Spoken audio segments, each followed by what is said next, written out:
Ako'y nag-lechon belly nitong New Year. Eto nga at akin nang inaalis yung buto sa ibabaw. Ako nga'y hinapon na ng paggawa nitong lechon belly ko. Ngayon nang naalis ko na yung buto sa ibabaw, akin po siyang tinusok-tusok. At saka ako ginilit-gilit. Para pumasok yung ating ilalagay ng mga ingredients. Ngayon po, ito po ay akin nilagyan na ng asin. Himasin lang nating mabuti. Tapos sunod, pamintang pino.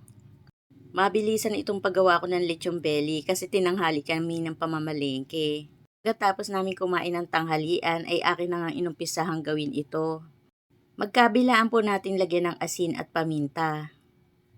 Pag gusto namin ng lechon, gumagawa na lang ako ng lechon belly kasi napakamahal ng kilo ng lechon. Lalo na ngayong mag-New Year. Eto dinagdagan ko ng asin at paminta sa loob para manuot yung lasa niya. Pagkatapos, nilagyan ko na po siya ng bawang at sibuyas. Pagkatapos, ito po nilagyan ko rin ng laurel. At nang malagyan ko na nga lahat ng ingredients sa laurel, nilagyan din ko po ng tanlad. Ito po talaga yung nagpapasarap sa lechon, tanglad. Ngayon po, akin na po siyang binilot. At akin na pong tatalian.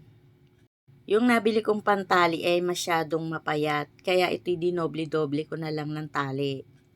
Pagkatapos ko nga po itong maitali ay akin muna po itong pinagpahinga sa ref. 3 oras ko po siyang pinagpahinga, dapat kasi overnight, kaya lang naging busy na.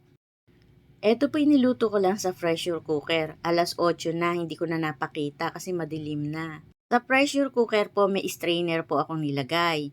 Doon ko po pinatong yung lechon belly. Tapos sa ilalim may tubig. At saka ko po sinarado.